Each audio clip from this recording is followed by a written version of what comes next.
All right, so thank you everyone for joining us today for the Movement for Liberation from Nakba's webinar, Apartheid Israel, the New Reality. In this particular one, we'll be joined by our esteemed guest, Gideon Levy, an internationally renowned Haaretz journalist and a rare voice in the moral wilderness of the Israeli Jewish society. I will not take up too much time with the introduction because I will leave it in the capable hands of our moderator today, Professor Ilan Pape. Professor Pape, I will leave the floor to you now to begin the webinar. Thank you very much, Hassanel, and thank you to the committee of the MLN for organizing this webinar and all the other webinars that you organized in the past, and I'm sure there will be many more in the future. It's a great pleasure for me to moderate the meeting with my very good friend, Gideon Levy. As Hassanel mentioned, Gideon is a rare voice in the moral wilderness of the Israeli Jewish society.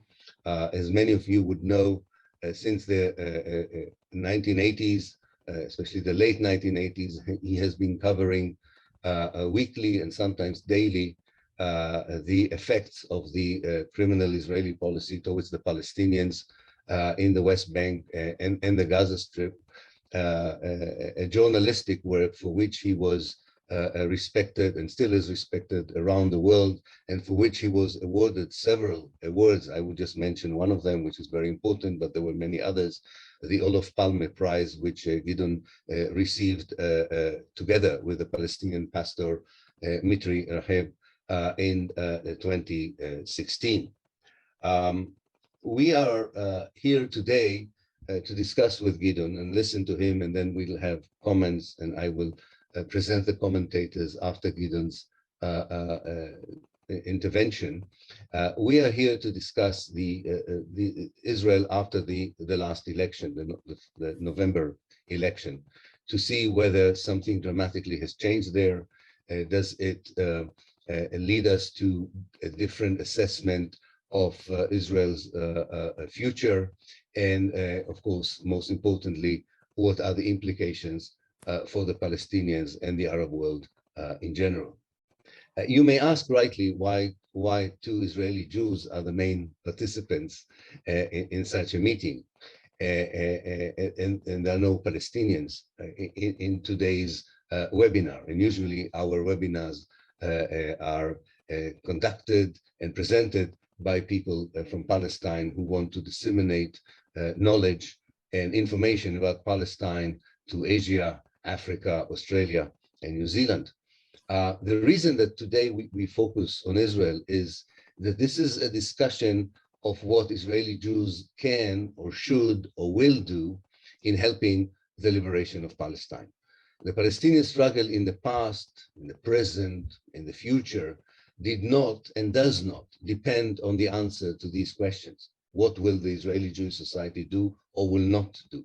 In fact, if one would like to expose the main reason for the failure of the so-called peace process hitherto, then it is the assumptions underlying the so-called process, that both its orientation and success depended on what Israeli Jews think, want, and do. And as a result, very little attention was paid to the Palestinian positions, aspirations, and demands. This conversation, as I see it, comes to drive home a message, probably quite known to some of our listeners and viewers, and I'm sure quite a few of you are aware of this, but it's important to articulate it, that even before the Israeli elections, definitely after the Israeli election, there is very little hope for change from within Israel on the Palestine issue. After the last Israeli elections, the message was delivered even in a clearer way, and it also is manifested once more in the absence of change, of what the absence of change from within means. It means that anyone who believes that it's important to pressure Israel through boycott, sanctions, and divestment has a very valid point, because you need that pressure if you think that the society from within doesn't change.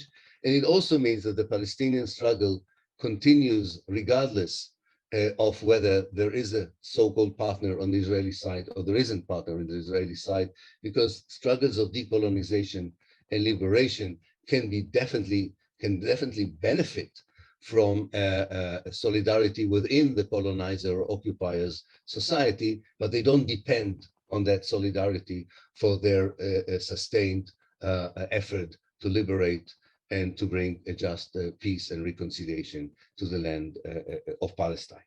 So I think this is the kind of issues we would like to discuss with our guest Gideon and with our commentators.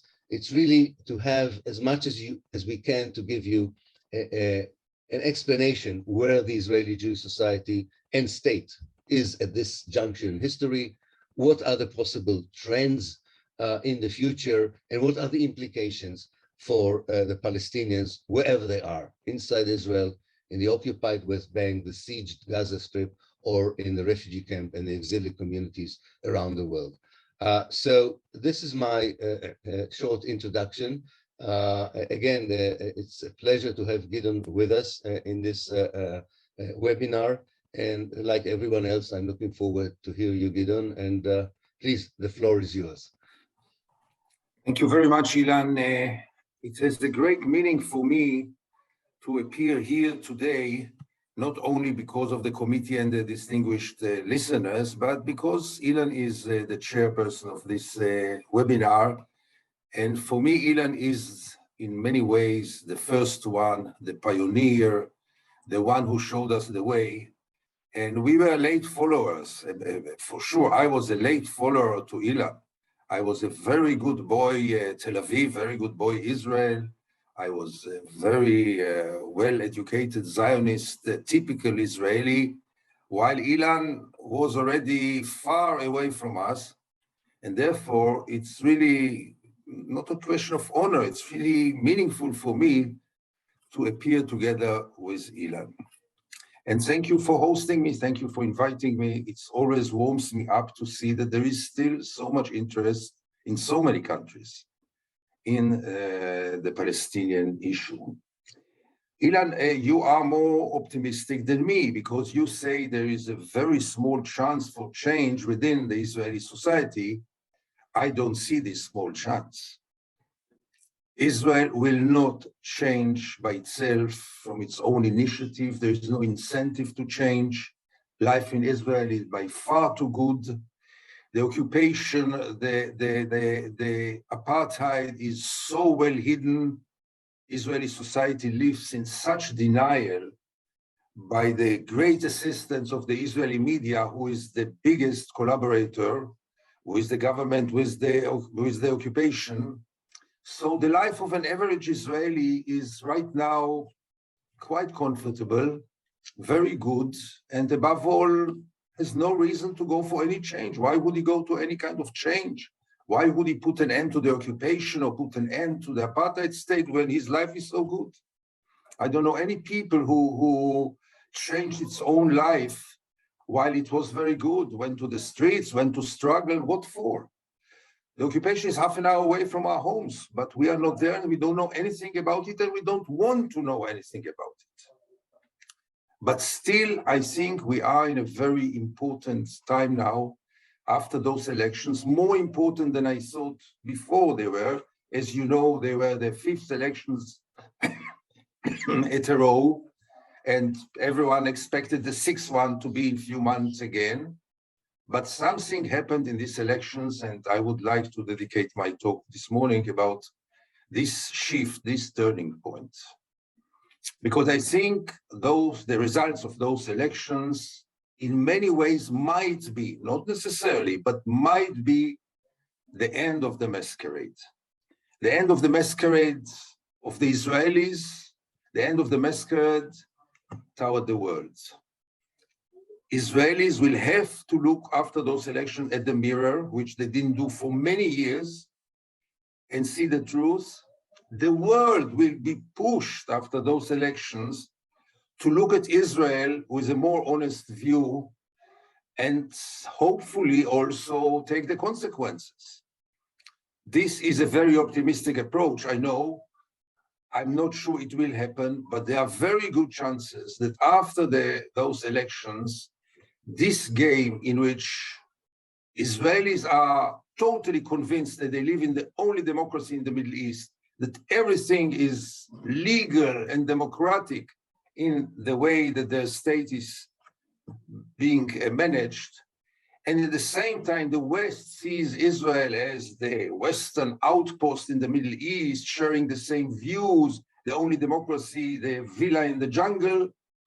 All those beliefs, all those lies will be cracked now. How far will it go? It's too early to judge. But those elections, with all the horror of their consequences, and obviously the first one to pay the results will be the Palestinians in their daily life, in their very immediate future. But for the long run, we are watching now an era of change. It is a long time that I was expecting this change. I was expecting the moment in which the truth will prevail, that the masks will be torn, that the costumes will be thrown away, and we will face, both Israel and the world, Israelis and the world, will face the truth.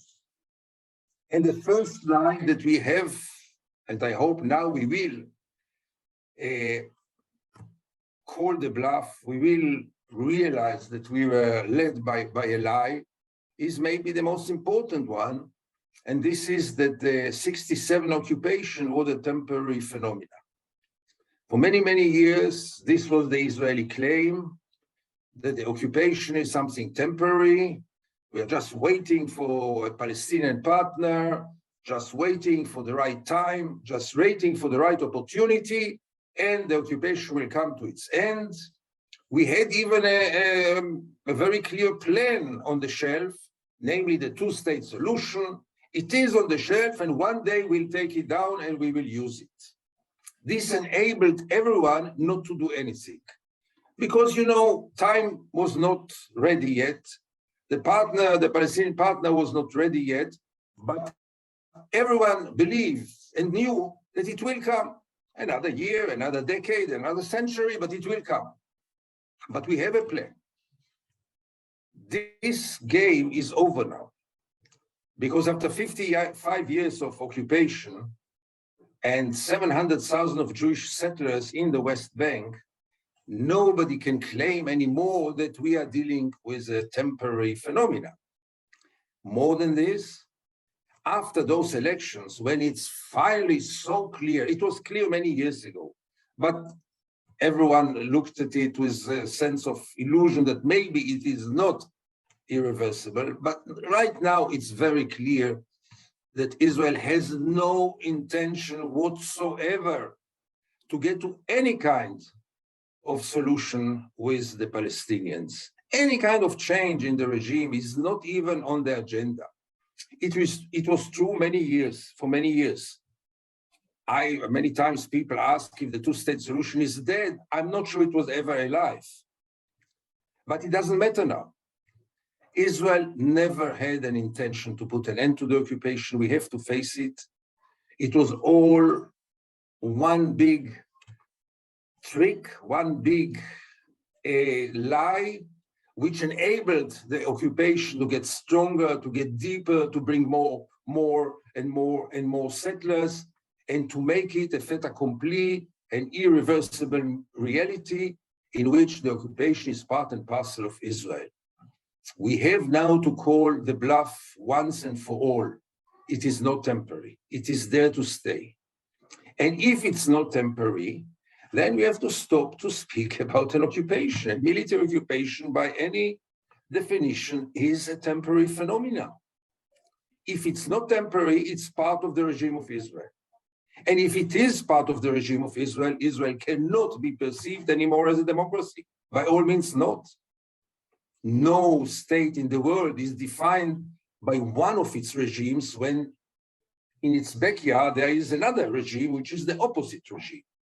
No country as democratic as it can be can claim that it is a democracy when in its backyard you see one of the most brutal tyrannies on earth today, one of the most totalitarian regimes in the world today. And I'm not exaggerating, by all means not.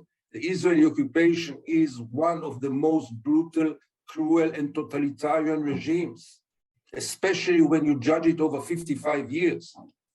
This regime defines Israel. You cannot be half democratic. You cannot be a democracy only for one people. You cannot be perceived as a democracy when half of the people who live under your control don't have any civil rights. This can be perceived only in one way, as an apartheid state. And finally, there will be no way to break away, no way for illusions, no way for lies, because this government says it clearly and loudly. We are an apartheid state. They don't call it apartheid, obviously, but everything they say is apartheid. We are an apartheid state. We have no intention to put an end to it. On the contrary, we will do more legislations and more changes in the ground, which will enable us to strengthen the Jewish supremacy between the Jordan River and the Mediterranean. And we are going to establish an apartheid state not only in reality, but also in its legal point of view, which other governments were very careful until now. Take, for example, the question of annexation, which in Israel and in the world is being perceived as a dramatic question. I don't see it dramatic at all. The annexation took place long time ago. Yes, the legal question is, even now, the Israeli law is valid on Jewish citizens in the West Bank. So it was annexed even legally. The Israeli police can stop any driver in the West Bank and give him a ticket. Would he be a Jewish or Palestinian? According to the Israeli law. So how else can you call it if not annexation? But above all, as we know, the Green Line, the old border between Israel and the occupied territories of 1967, the Green Line was totally erased for the Jews. For the Palestinians, it's still it's not a green line, it's a red line, which they can hardly cross, and in many times can be killed while crossing it illegally, more and more so. But in any case, for the Jews, there is no green line. It is dead. And this makes Israel as one entity, or in other words, the one-state solution is already in front of our eyes for 55 years now. We are facing a one state.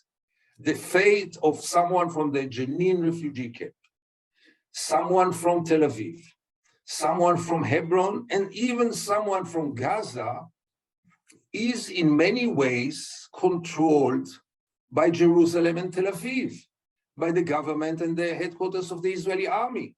The same control for all of them. And it is the control of the state of Israel. I met the other day an Israeli Palestinian chef in a restaurant who cannot see his mother for the last 20 years because she lives 1.5 hours away from his home, but in Gaza.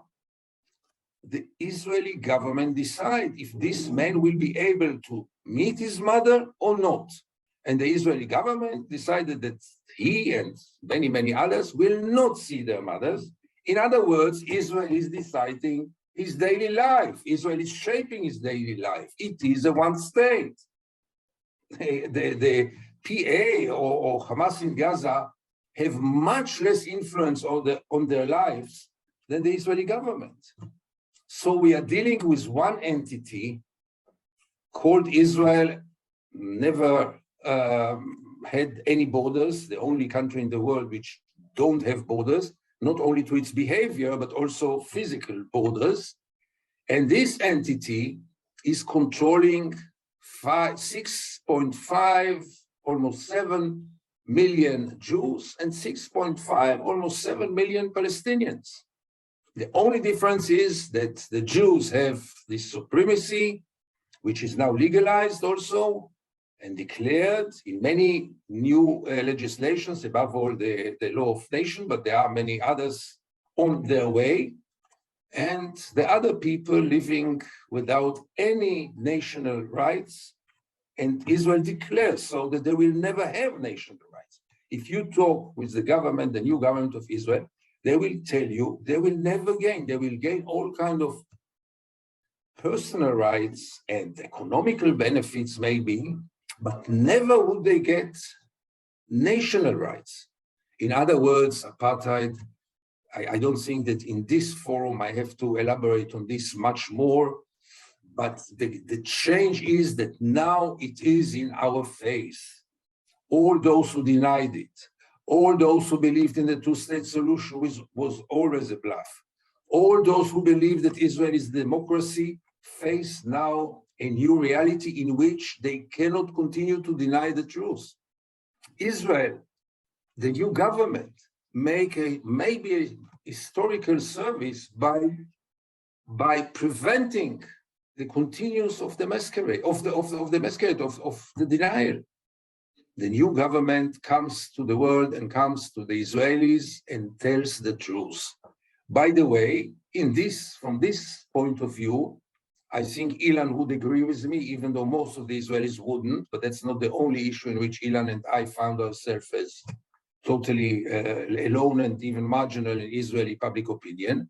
But we will both, I guess, agree that we prefer those honest, extreme right-winger and racists over the bluff of the Israeli Zionist left, who had misled us for years, implementing almost the same policies, for sure the same attitude toward the Palestinian people. No difference, only the rhetoric was different in order to feel good about them ourselves. The Zionist left, we established this country and established the project of the occupation and established the project of the settlements. The Israeli Zionist left wanted to have it all, to feel very liberal, to be beloved by the world, to have very good self-esteem as liberals and leftists even, and very progressive people, while they dealt with the Palestinian issue in the same way like the most extreme right-wingers, no difference. So in terms of policy, there will be not much change now. We faced in the last year over 140 Palestinian victims, 34 out of them were children, under the government of change, under one of the most liberal governments that Israel had ever faced. This is Israeli liberals, not right-wingers. We faced all kinds of terrible phenomena. The occupation in the last year was one of the brutal phases of the Israeli occupation under the government of the liberals. Israel had no dialogue with the Palestinians whatsoever, for sure not a meaningful one, under this government of liberals. Those liberals declared that they have no intention to deal at all with the occupation or with the Palestinian question, because it's not urgent, because they have more urgency and more important things. So those in the world who think that now it's a catastrophe with the new government, and we had these wonderful liberal governments for Israel who had only one thing in their mind, ending the occupation, getting to peace with the Palestinians, and now came those right-wingers, this Satan, Benjamin Netanyahu, after we were so willing to do peace. This bluff should also be called, and we shouldn't get back to it. I would like also to mention here the fact that when you check the attitudes of the right-wingers in Israel and the left, when it comes to the Palestinian question, you will see almost no difference at all. It is true that Benjamin Netanyahu, one of his biggest successes, was to put off the Palestinian issue from the international discourse and Israeli discourse. It is now at least 15, 20 years that it's not on the table at all. It wasn't discussed, nobody talked about it. The elephant was in the room, and we thought that if we don't look at it, if we don't stare at it, it doesn't exist. This government came and brought it back to the table, and how? I even see it in Friday dinners tables in Israel, in the park, in the jogging and the biking, among the jogging and biking people in the park in the morning. All of a sudden, they are getting back to deal with the Palestinian issue. It doesn't bring us any further, but at least it came back. At least these years in which we thought it doesn't exist at all and we are not going to deal with it are over. So to sum up, because I see that the clock is working, to sum up, we are facing now the most radical, right-wing, fundamentalistic Jewish government that Israel have ever had. It is the most religious one and the most nationalistic one. We never had such a government in terms of parties and above all persons who are members of this government. We are facing a government which most of it are religious people, and some of them very religious people, that all of them believe in the Jewish supremacy, but this is not new. But part of them are really driven by all kinds of religious motivations, with a big part who is not only Islamophobe, but homophobe. And really we are getting in many ways to a very, very dark era. I see some light in this dark era by the way that we are facing at the same time the end of the masquerade, the end of the bluff, the end of the illusion that we are facing a liberal democracy in the Middle East. Yes, the Palestinians will pay a price as usual, and for the short term, their life will be even worse, even though in many times I can hardly imagine how much worse can it get when 34 children are being killed in one of the most peaceful years in Israel. But it can get worse, and it will get worse now. It's not that it's our choice, but it has also a positive side. And let's try to look at the bright side of the moon. Thank you very much.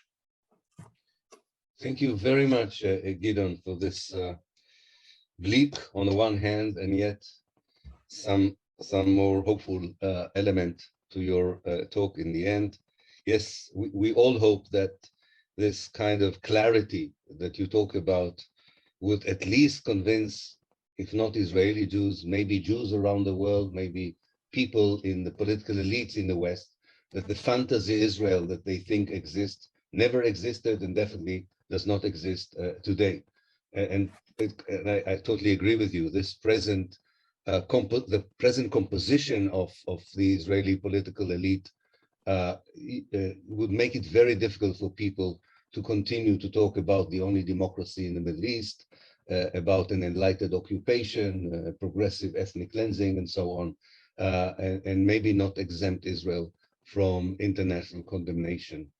But I'm not the commentator. I'm not the one who is going to comment. We had originally two commentators. We still hope that the second one, Naim Jinnah, will be able to join us, but we are very happy that Miyuki Kinjo is with us.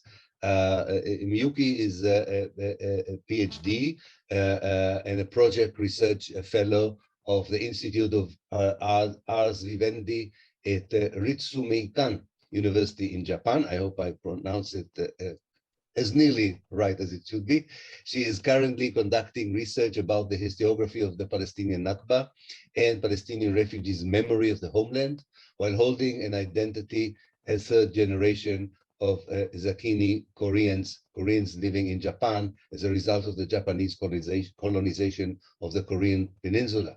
Her scholarly publications include examining the synchronicity of debates on historical perceptions in Israel and Japan, and the depths of the massacre story, a commentary and a Japanese translation of Dir Yassin, series of the destroyed Palestinian village the memories of Institute of Advanced Studies on Asia, published in the memoirs of Institute for Advanced Studies in Asia. We are very, very happy, Miyuki Kinjo, to have you with us, and the floor is yours. Thank you. Thank you very much. Thank you, Dr. Ilan Pape, for introducing me. I'm Miyuki Kinjo, and I'm a project research fellow at Ritsumeikan University, as Professor Ilan Pape correctly pronounced it. I appreciate Gideon Levy's talk today. I think most of you do not know me. Today I'm here thanks to an encouragement by Ranjan Solomon, who advised me to add some comments from East Asian perspective. And I really appreciate you to let me join your conversation today and allow me to make intervention from Asian perspective. Actually, after hearing Gideon's talk, I became like speechless. It is very powerful, but at the same time, it is somehow encouraging for me, although the political situation in Israel is critically serious. But I'd like to explain why I feel encouraged by his talk by adding some introduction of myself. Actually, I wrote a paper for my speech because I wanted to elaborate my thinking in this limited time. And I will read this paper, and I think it's clear enough for you. I'm doing a research on the Palestinian collective memory about the homeland, but today I do not talk about my research itself. Rather, I'd like to introduce why the Palestinian cause is crucial in my context in Japan, and discuss the possibility of solidarity in the current political circumstances. I am a Japanese citizen, but I also have an identity of a third generation of a group called Zainichi Koreans. Zainichi Koreans literally means Koreans living in Japan, and they were former Japanese colonial subjects, but were deprived of their citizenship in post-World War II Japan. Japan's annexation of Korea started in 1910 and continued for 35 years until the end of World War II in 1945. During this period, Koreans were denied self-determination and faced with Japanization policy, which include imposition of Japanese religion, language, and nationality on Korean people. Also, the Japanese colonization destroyed the Korean economy, thus forcing many Koreans, including my grandfather, to immigrate to Japan. And after the surrender of Japan in 1945, Korea was liberated, and 2 million Koreans living in Japan tried to return to the homeland. However, the US and the Soviet Union filled the political vacuum left by the Japanese rule and divided their homeland. Eventually, about 600,000 Koreans stayed in Japan and formed the core of the Zainichi Korean population. In transition to post-war regime, Japan revoked Zainichi Korean citizenship, and they became refugees without a safe homeland in Korea, nor did they have any rights in Japan. Today, there are about 500,000 Zainichi Koreans, and they are offered possibility of getting permanent residency status. However, this status is not a full citizenship. Zainichi Koreans are subjected to discrimination and hate crimes in Japan. In reclaiming the rights, some Zainichi intellectuals have contextualized their struggle within a framework of decolonization in the Third World. For instance, one Zainichi Korean writer, So Kyung-sik, referred to Ghassan Kanafani's novel, Men in the Sun, and associated experiences of the Palestinian refugees who tried to cross the borders but died unnoticed, with that of Zainichi Koreans who clandestinely fled their homeland to Japan. Such synchronized experience of the Palestinians and Zainichi Koreans sheds light on the structural similarity between Israel and Japan. Israel is continuing the elimination of the Palestinian natives as a settler colonial regime. Similarly, post-war Japan was born out of the legal ethnic cleansing policy that deprived the colonized people of their basic rights. For Zainichi Koreans, Japan, forgetting the responsibilities to its colonial past, carried on constitutional violence in post-war re-establishment. For us, Japan is Japanese and democratic, where its former colonial subject remain physically present, but politically absent. There is a famous phrase shared among Japanese thinkers and Dainichi thinkers, which is quoted by Japanese professor Mari Oka, and she quoted the word of Gayatri Spivak. Quote, Asia had two absurdities at its two ends, Israel and Japan. Japan has stepped into the Asian Pacific for me. Israel sticks like a stone, unquote. The existential threat that has been casted on the Palestinians is also something similar to the Zainichi Koreans. The next year, 2023, marks the 100th anniversary of the great earthquake in Kanto region in Japan, by which about 100,000 people were killed. This casualty includes the Koreans who were living in Japan at that time and were slaughtered by the Japanese people who believed baseless rumors that Koreans, taking advantage of disaster shock, would taint well water with poison, or they would start armed uprising against the Japanese. More than 10,000 Koreans were massacred by the Japanese at that time, and this happened in 1923, when Koreans started to raise their voice for their independence from Japan. And it was almost the same period where the Palestinians started organized protests against British imperialism and Zionist settler colonialism through Nabi Musa and Jafar upsprings. And in Japan, the massacre of Koreans during the Great Earthquake is one of the many events that Japanese leading politicians keep questioning and denying its factuality. The historical denialism of the Japanese government extends to many other crimes committed by Imperial Japanese Army during World War II, such as the fact of exploitation of so-called comfort women. In fact, it is the exploitation of the women in the colonized area as sex slavery. The late Prime Minister Shinzo Abe initiated denial campaign of the fact of coercion to make the colonized women sex slavery, and claim the colonized women are engaged, quote unquote, sexual service to the Japanese soldiers to get economic benefits. So historical denialism and humiliation of the victims in Japan leaves Zainichi Koreans so vulnerable. One of the most serious events that they faced was an assault on a Korean school in Kyoto by members of Japanese supremacist group in 2009.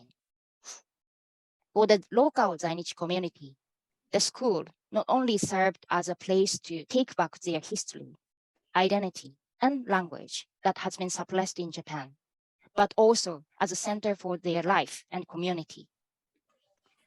However, the racist groups exploited Japan's political situation where there is no comprehensive measure against racism and attempted to destroy the core of the Zainichi community, which is the Korean school. Actually, their precarious situation in 2000s were concurrent with Israeli consolidation of the apartheid system. However, due to the deteriorated situation, the political space for Zainichi solidarity with the Palestinians had severely shrunk, and their activities were limited to reactive protests following the Israeli invasions on Gaza. The Oslo process also complicated the solidarity movement because it established the PLO as the only legitimate representative of the Palestinians and regarded it as an official door to international support, despite the fact that PLO or PA is interrupted to become a subcontractor of Israeli occupation. Nevertheless, I found Gideon's talk today very encouraging. To know that someone living in a society of oppressive group can speak truthfully about the oppression of their own society encourages the oppressed people in different regions, no matter how difficult it is to change the oppressive society from within. Perhaps we need to explore the words which ambition not only the liberation of one's own society, but also talk about the liberation of other oppressive groups, of other oppressed groups under the same colonial power or supremacism, capitalism, racism, and sexism. In fact, recently some Chinese Koreans reiterate the need to renew solidarity with the Palestinians by referring to solidarity movement in different regions. For example, we were encouraged by renewed transnational solidarity between the Black movement in the US and the Palestinians.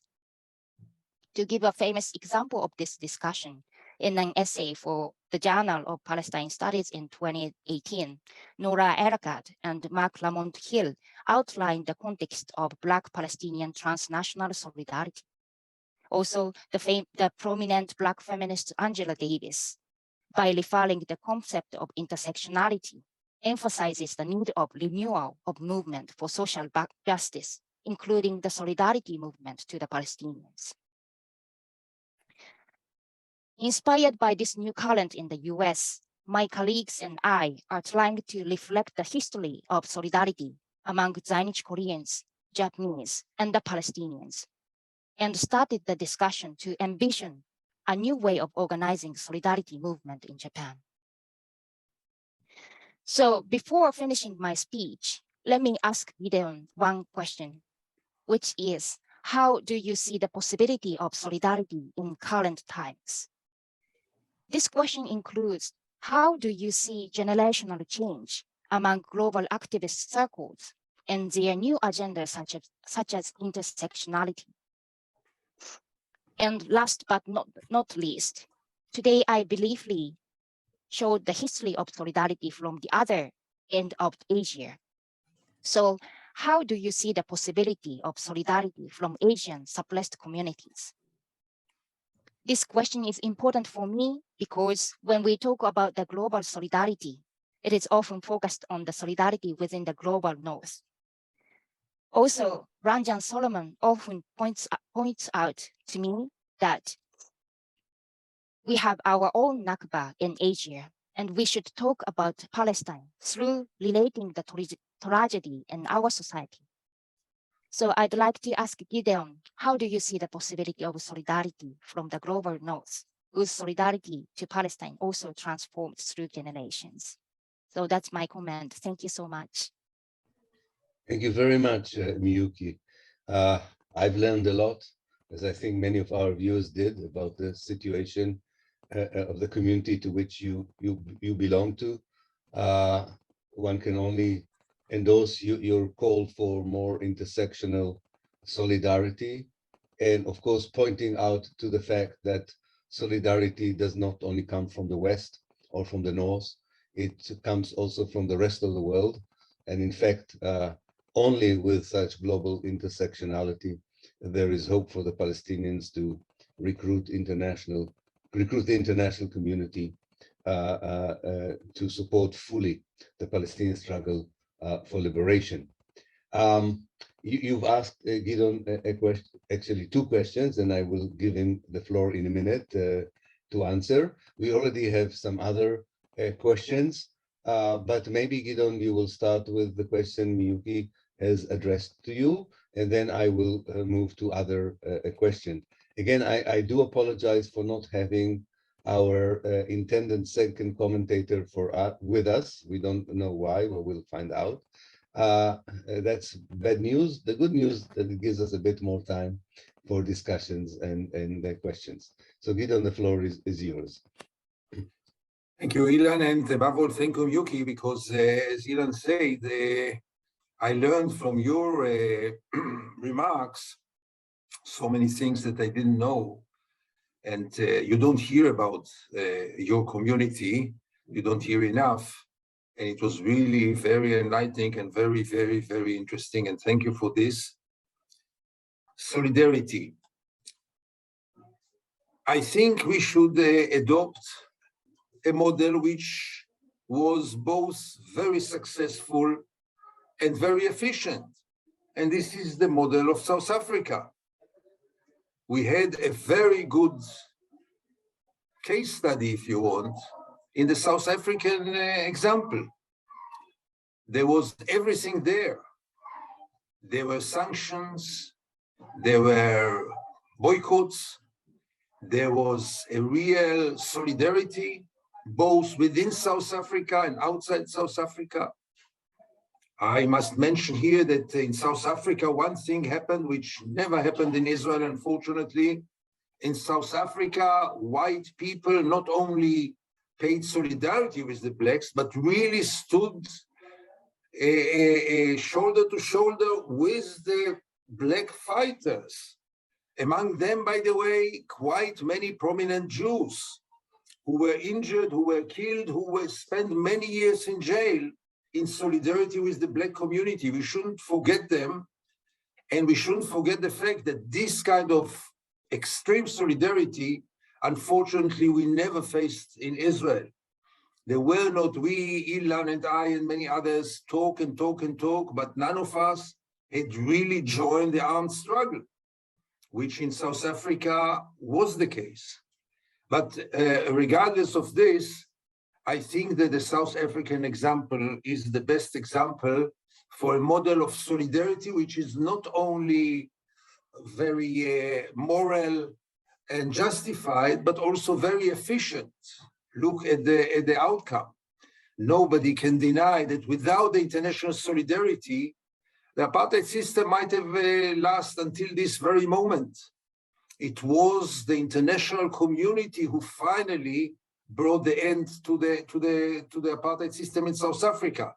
Obviously, with the unbelievable struggle of the blacks, with their unbelievable leader, with their unity, which we lack also in the Palestinian side, unfortunately. The blacks understood the importance of unification, of being united in the struggle. And obviously, they had Nelson Mandela, and the Nelson Mandela is a phenomenon of once in a century, not much more than this, and they're lacking Mandela, but this does not mean that the same campaign cannot be successful and the same solidarity cannot be paid also without having a Mandela around. Now, we are facing now very bad conditions because in the last 10 years or so, the international community became, I would say, a little tired and hopeless from the Palestinian question. And you can see the interest is decreasing in many ways. First of all, there are new issues for the international community, like climate changes, like immigration, which rightly so are very worrying and very bothering. At the same time, people who followed the struggle of the Palestinian people for so many years start to ask questions. I mean, where does it go to? It is in such a bad shape right now, and the chances for the Palestinian to get their rights seems right now so small that I guess many people, mainly I can see it among young people, you see less and less young people who are ready to dedicate their life or part of their life for solidarity with the Palestinians. Take the famous movement, the solidarity movement with Palestine.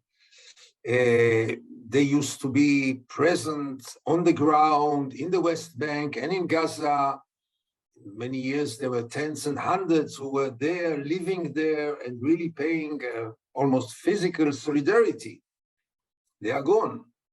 I mean, Israel had done anything possible to send them away, to fight them, but still, the solidarity movement today is much, much smaller than it used to be 10 years ago and 20 years ago. We have to add to it another big obstacle, which makes the solidarity much harder. And this is the Israeli strategy, which labels any kind of criticism on Israel as anti-Semitism. This is extremely effective. We are facing a process of criminalization of this solidarity. In many countries, it became illegal to pay solidarity with the Palestinians. I will give you a small example. A few years ago, I was invited to Berlin to the solidarity movement in Germany with the Palestinians. They had their annual meeting. It's a very small organization. They couldn't find a venue in Berlin who would let them have their annual meeting. We had to move, I think Ilan knows this story, we had to move to a Copt monastery 200 kilometers away from Berlin, where an old, 80 years old Egyptian monk was ready to host us, because Berlin was not ready to host a solidarity movement meeting in any venue because we are all anti-Semites. So the conditions are very hard now for solidarity. Maybe what I said in my previous talk about the fact that the new government will force the world to see the truth, maybe this will also fuel the solidarity movement with new energy. I must say it here very clearly. The only hope for people like me is from civil societies, not from governments. Governments in the West and in Asia will be the last ones, those who collaborate with Israel, will be the last one to change the policy. It will come only through civil societies who would force the governments to change policy, mainly, obviously, in the United States and in Europe. In Asia, as far as I can tell, I was once in Malaysia, and I was amazed how much interest there is with the Palestinian issue in a country like Malaysia, but still it is not effective enough, because those countries in anyhow, like Malaysia and Indonesia, are perceived by Israel as anti-Semites and anti-Israelis by definition. But the more the better, and I think that the new government might also give new energy for solidarity. Thank you, Gideon. We have several questions already. What I suggest of doing, although we have time and I want to include as many people in the questions, many of the questions are connected. The themes are quite similar. So what I suggest that I will have one round in which I will read out questions from several people, and you will see that the questions are complementing each other, actually, and would allow Gideon and, of course, Miyuki, if you would want to comment as well, we would be very happy for you to do this. And then if we have time, I'll go for another round of question from our colleague, Steve Little, who has three intriguing questions that touch upon different themes that we might want to discuss with Gideon.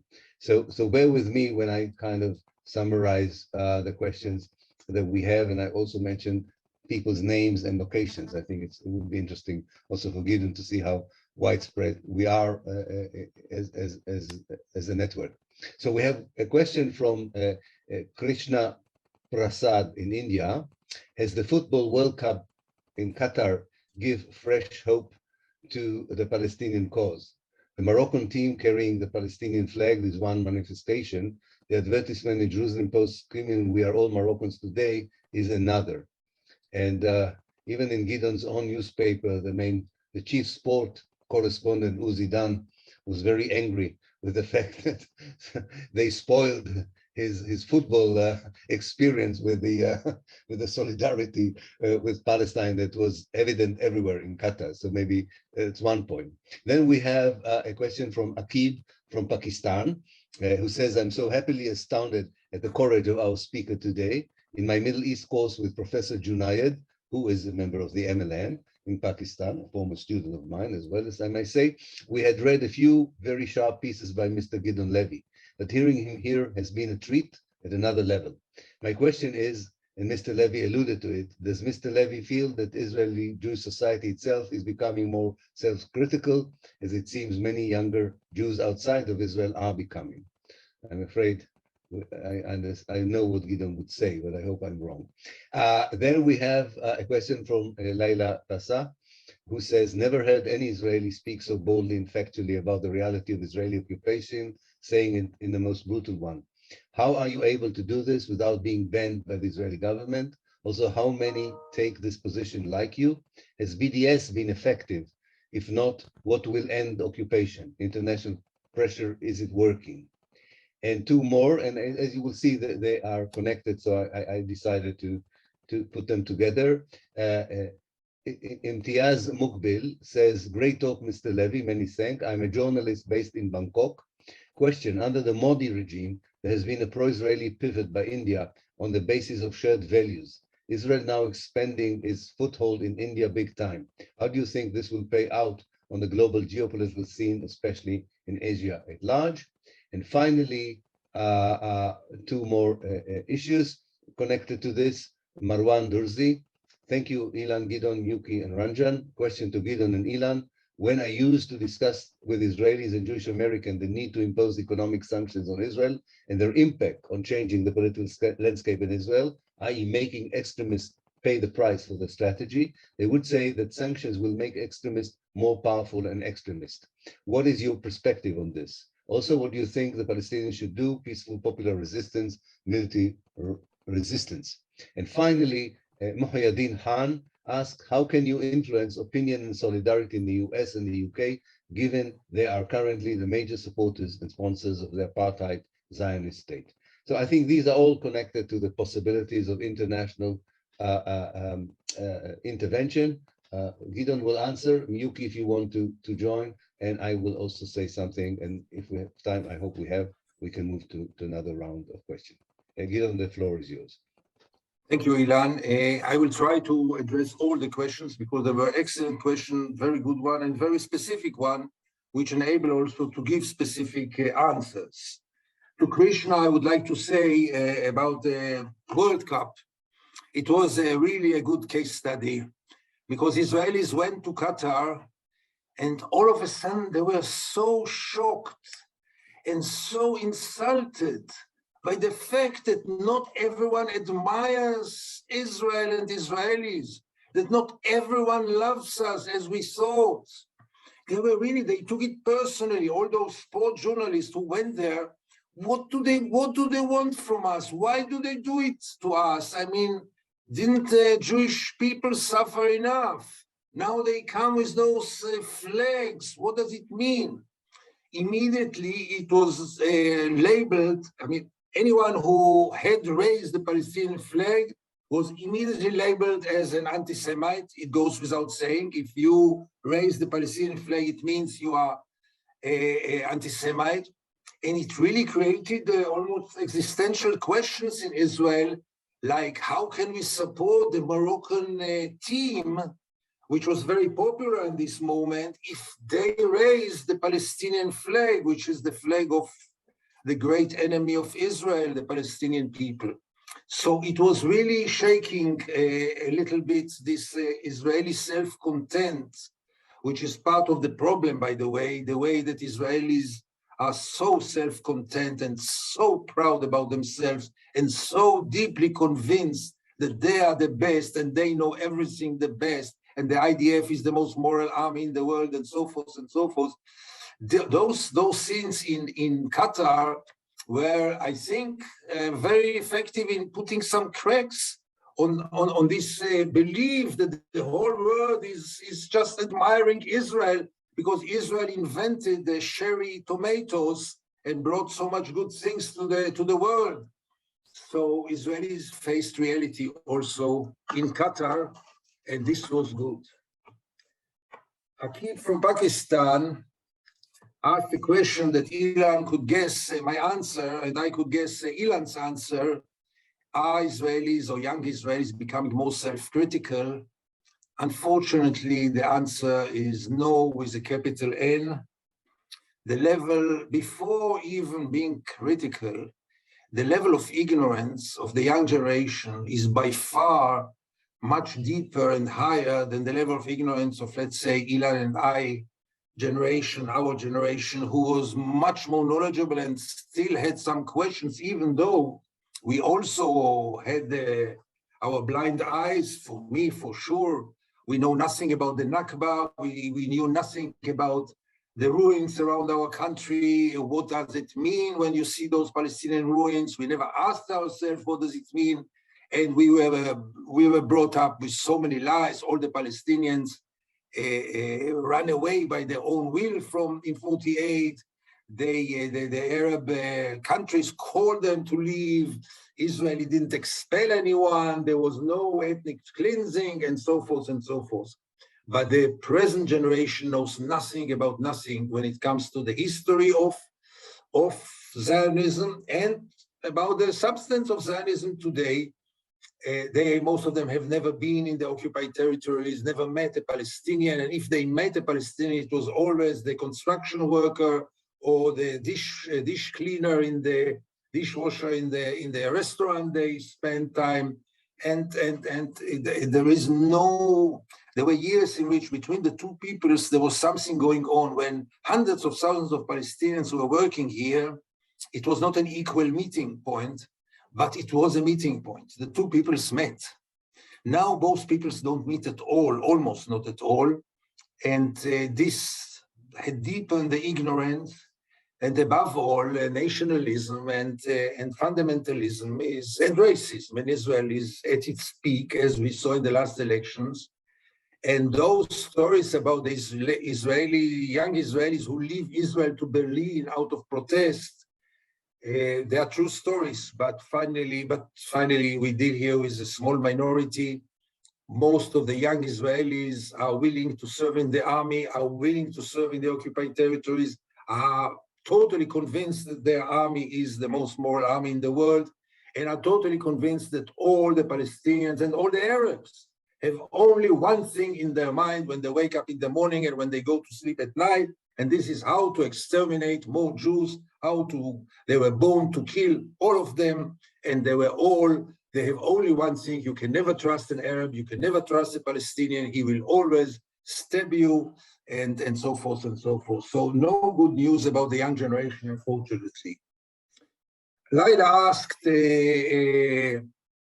how can I express my views in Israel? And that's part of the paradox in Israel, that as a privileged Jew in a very privileged newspaper, which is the only liberal newspaper in Israel and the only open-minded newspaper and independent newspaper in Israel, I can raise my voice here, and I don't face any pressure from the government. I face many unpleasant phenomena from the street. There was even a short time that I had bodyguards, but very short time. Except of this, I can still express my views, at least in my newspaper, without, I don't face any problems, but it doesn't tell anything about Israel, because finally, as I said, I'm a privileged Jew working for a well-established newspaper. So, and as long as the newspaper supports me, and the newspaper does support me totally, as long as I have the backing of my newspaper, I can express myself freely, but this shouldn't be taken for granted, and I'm not sure it will go forever like this. The new government can also make new legislation. They have already one brilliant idea that it will be illegal to take photos of soldiers in their duty in the West Bank. This will lead to another legislation that it will not be legal to criticize the army. We might face all those things, and then obviously the reality will change also for me. Laila also asked about BDS. Is it effective? BDS is not effective in terms of economy, in terms of really putting economical pressure on Israel, but it is very effective in creating a new atmosphere for many years now. First of all, the best proof is how the government is nervous about BDS. The fact that they are so nervous about BDS just shows that this is the only game in town right now. And I truly believe that BDS is the only game in town in terms of practical steps and not only talkings. The world has to move from talking to actions. Otherwise, we will not get anywhere. Continuing with solidarity and on the other hand, the condemnation of Israel, even governmental one, does not lead us to anywhere. As long as the Israelis don't pay any price for the occupation will last forever. This must be very clear. And in order to make Israelis pay for the occupation, we need tools like BDS, but BDS by itself is by far not enough, because finally it must become much bigger like it was in South Africa, and we are not there yet. I mean, Israeli economy is doing so well, Israel arm trade is doing so well, Israeli export is doing so well, and we feel the BDS only really in the margins. Here and there, there is a Roger Waters who calls to boycott Israel, calls to ban Israel, and very few artists, there are obviously, who don't come here immediately labeled as anti-Semites, but it's not enough to change the attitude. Imtiaz from Bangkok asked about Modi's government. Yeah, this is one of the big successes of Netanyahu and of Israeli governments, the improvement of relationship not only with India, but obviously India is today the biggest client of arms of Israel, and the relations were never so good. This obviously is a boost to continue the policy. When the supporters of Jewish supremacy and the supporters of the occupation present those achievements, so-called, like the relationship with India, like a relationship with many right-wing governments in the world, including Europe, then they can easily convince the Israelis that the occupation doesn't disturb Israeli foreign policy from getting meaningful achievements, including economical achievements. The Abraham Accords, which are also part of this, were another proof for many Israelis that we don't have any incentive to solve the Palestinian problem. Our international network is working very well also without solving the Palestinian issue. And that's another major obstacle on the way to get any kind of progress. Marwan asked about sanctions. Will they strengthen the extremists? In the beginning, yes. If there will be sanctions, maybe in the beginning, Israelis will get united and feel this feeling that they like so much, that the whole world is against us and we are very few against the entire world, and all those wonderful slogans. But very quickly after it, people will have to ask themselves, is it worth it? Are we ready to pay the price for continuing the occupation? I once wrote an article, excuse me for quoting myself, that Austrian Airlines will bring peace. And you might ask why Austrian Airlines will bring peace. It was in one of those brutal operations in Gaza when all the Western airlines stopped flying to Israel for like 24 hours. Austrian Airlines was the first one. Israelis went crazy. If you close Israel from the world, Israel, I think after 2 or 3 days, Israelis would return Tel Aviv to the Palestinians, because Israel is very fragile when it comes to any kind of pressure on their daily life. Israelis in many ways are spoiled from the good life they are having, and any kind of pressure like this for the long run will be very effective. I have no doubts about it. Israelis will not stand any kind of sanctions, even though in the beginning the extremists will be very outspoken, but finally everyone will ask himself, like in South Africa, are we willing to pay this price? What should the Palestinian do, asks Marwan. I never like to be in this position of giving advices to the Palestinians what to do. I can only say that the Palestinians tried it all and nothing helped them. And this is so frustrating because they really tried everything, from hijacking planes to non-violent resistance, from legal struggle to economical struggle to armed struggle, and nothing brought them any kind of meaningful progress. This is very frustrating. And I don't know, I mean, obviously it's very easy to say violence will not lead them to anywhere. On the other hand, Israel understands only military force and power. It's very hard. If I would have been a Palestinian today, I would really be quite embarrassed and helpless to know what can they try. Look, Israel is labeling everything as terror. When they appeal to the International Supreme Court, this is legal terror. When they call the international community for boycott, this is economical terror. When they try non-violent resistance, Israel is shooting them to death, and it becomes violent immediately.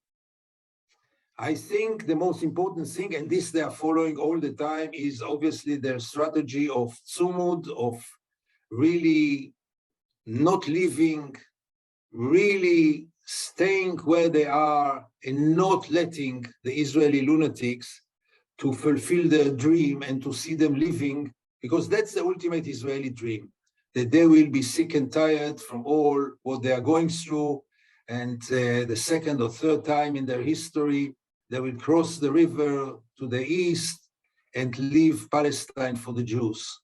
This sumud, this strategy of sticking to the ground is the strongest tool that the Palestinians have, and this tool they are using in a very impressive way, very, very impressive way. Muhyiddin asked about the United States. Unfortunately, the key is still in the United States, as we all know. And even there, you can see some changes. I think that today, the progressives in the Democratic Party are more progressive than the European left when it comes to Palestine. That's very remarkable, very, very remarkable. It was never like this. And you see more and more voices in the campuses, in the Democratic Party. You see all of a sudden the FBI is starting to investigate the killing of Shireen Abu Akleh, the Palestinian journalist who was killed in Jenin.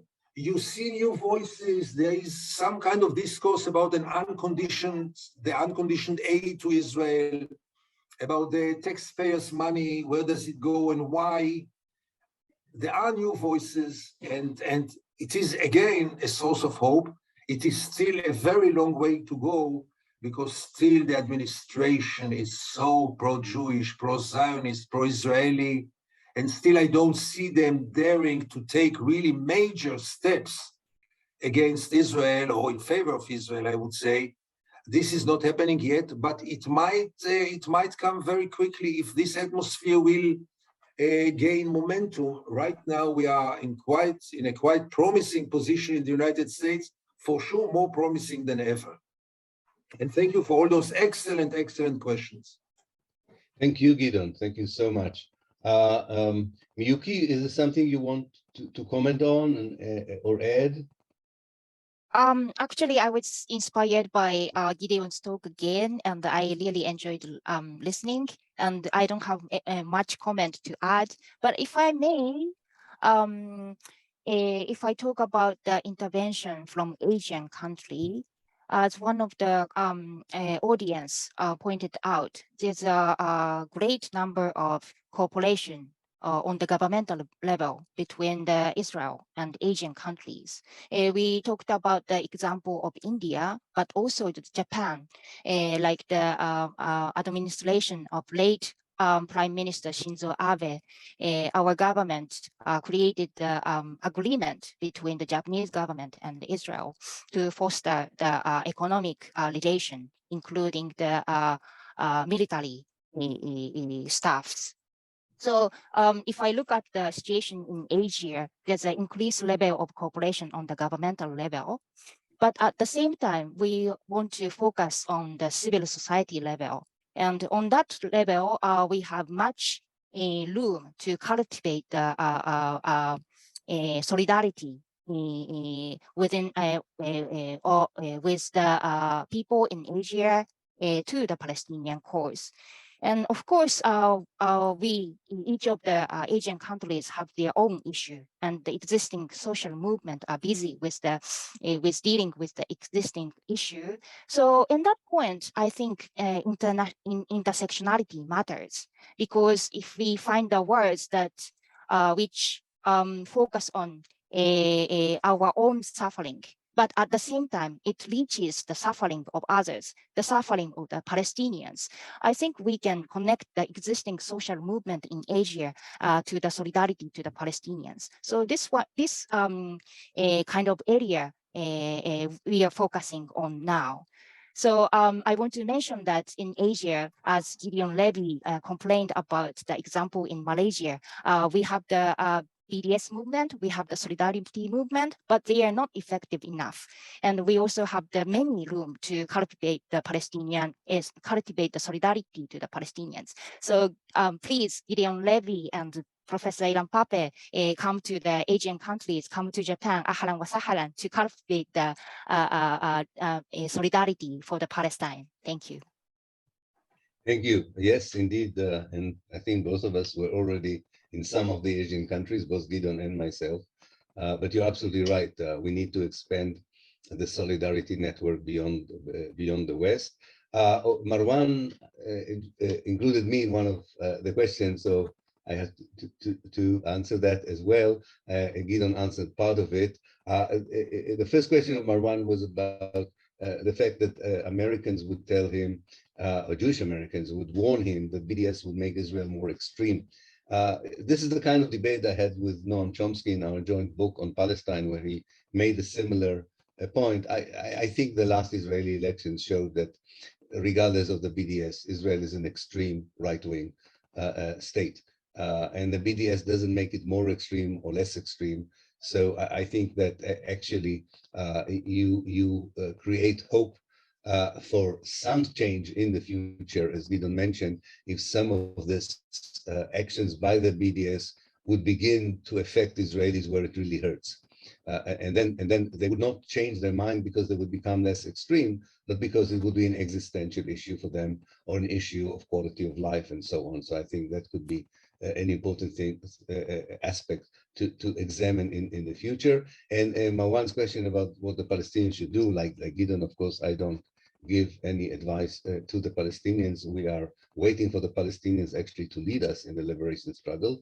I would just say that we are seeing the individual initiatives nowadays in the West Bank, or by small groups who are resorting back to armed struggle as part of their attempt to bring an end to the Israeli occupation and so on.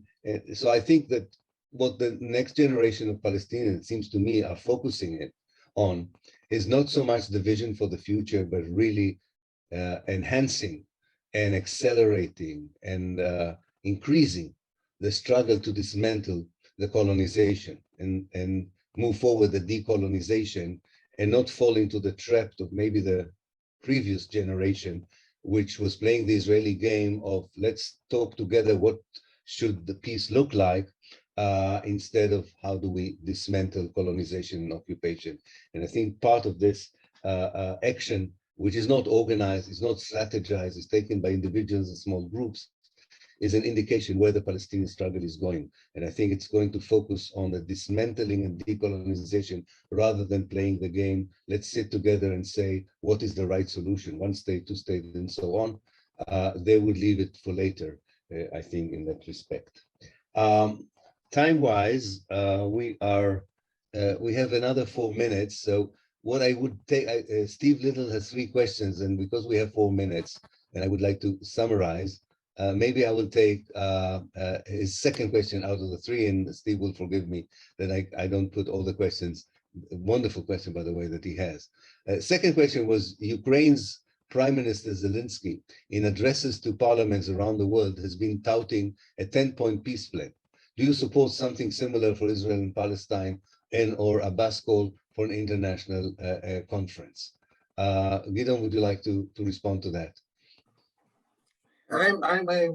I'm really tired of peace plans and tired of international conferences.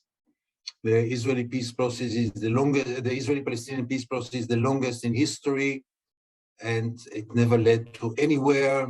It was again just a way to continue the Israeli occupation and give it more fuel to fuel it. We know what should be done. You don't need another plan. And by the way, I would like to say something maybe more principled. I don't think we should get peace now. We should first of all get more justice. Peace might come later on, but finally the goal should be right now having some relative justice to the Palestinian people, getting some of their rights. They will never get their total justice or their total rights, but some of their rights should be returned to them. Some of the justice should be made to them without any question of is it accepted, is it agreed, does it lead to peace, does it lead to recognized borders.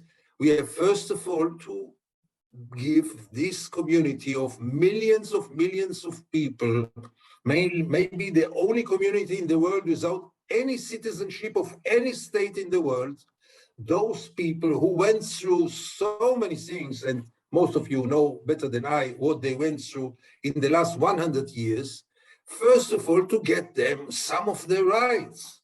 This should be without any conditions, and maybe should be imposed by the international community. It is right now the responsibility of the international community to take measures to bring justice to Palestine. And this would be my first expectation much before another peace plan, which will not lead to anywhere. Thank you, Gideon. I do apologize for the many other people who sent questions. We always have this problem that we are unable to include everyone. I tried to address the questions as they came chronologically. So I didn't use any discrimination in choosing the questions. I would like to summarize this very important webinar. First of all, to thank again Gideon Levy and Miyuki Kinjo for joining us, brilliant interventions, for Ranjan for being so instrumental in bringing, among others, Miyuki to our attention, and to Hassanel and the team for organizing this movement for liberation from Nakba event, and hope to see you all, of course, in our next events, and you can tap into our previous events in our Facebook page. Let me summarize and say, I think that the message that comes very clear from this webinar is that for the Palestinians to succeed in their struggle for liberation, they unfortunately cannot rely on what used to be called the peace camp in Israel or liberal Zionist or change from within. I think this is a very valid, factual analysis of the reality, and it brings with it certain manifestations and conclusions.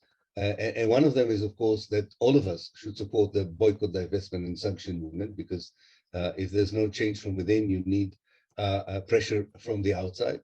And I think another, and this thank you for Miyuki as well for bringing that to our attention. The world does not only include the West or the North. The world is far wider, and in fact, some issues which intimidate people in Germany or even in America, or makes them less sure about their ability to be fully committed to the Palestinian struggle, do not exist in Latin America, in Africa, in Asia, and I think, and especially not in the Muslim world. And given that there are more than 1,300,000,000 Muslims around the world, and there is the concept of the Muslim Ummah and unity, I think much more can be expected and should be expected from Muslim states and Muslim societies to lead the international solidarity and support for the Palestinian struggle, and to become an antidote to the fact that so many Arab regimes and some Muslim countries are queuing to get to be part of a normalization project that its basic impulse is to get through Israel to be in the good books of the Americans. I think that we learned a lot about it. I'm at least a bit more optimistic because I do think the civil societies in the world, and especially including the civil societies in the West and including the Jewish communities in the West, are beginning to share a similar notion of solidarity and support. It is true that this kind of support has not reached the upper echelons of the political systems or the mainstream media. But I also know from the history of the solidarity movement with the African National Congress in South Africa that it took quite a while for the support in the civil society to influence the policies from above by government. So let's hope that we are in the middle of a process that may have not matured yet, but hopefully would come to a fruition and not in a too distant future, because as Gideon rightly said, as much as we can be pleased from the fact that the real ugly face of the state of Israel is exposed, the price will be paid in the very near future by the Palestinians and not by anyone else for this particularly exposure. But in the long run, I do think that it has the potential of creating a far more effective international and hopefully regional and Islamic intervention in a way that would tip the balance in favor of the Palestinians and bring an end to the colonization of historical Palestine. Thank you everyone for joining us, and hope to see you in our next events. And I don't know where you are in the world, so good morning, good afternoon, good night. Enjoy the day or sleep well wherever you are. Always reminds me by flying to Australia, I've never seen so many sunsets and sunrises in one flight. So I hope you are all be able to enjoy the day or the night wherever you are. Thank you, and see you all very soon. Thank you very much. Thank you very much. Thank you, Gideon, and thank you, Ranjan. Thank you. Thank you very much. Thank you. Professor. you. Okay. Thank you, Hassanel. Thank Thank you. you. And for Bye-bye. everyone's information, okay, thank you. Bye-bye. And for everyone's information, the YouTube video will be recorded. So just check out the YouTube channel for the video recording if you missed a session. Thank you, Gideon. Thank you, Ranjan. Thank you, Miyuki. Goodbye, everyone. Goodbye. Thank you. Thank you.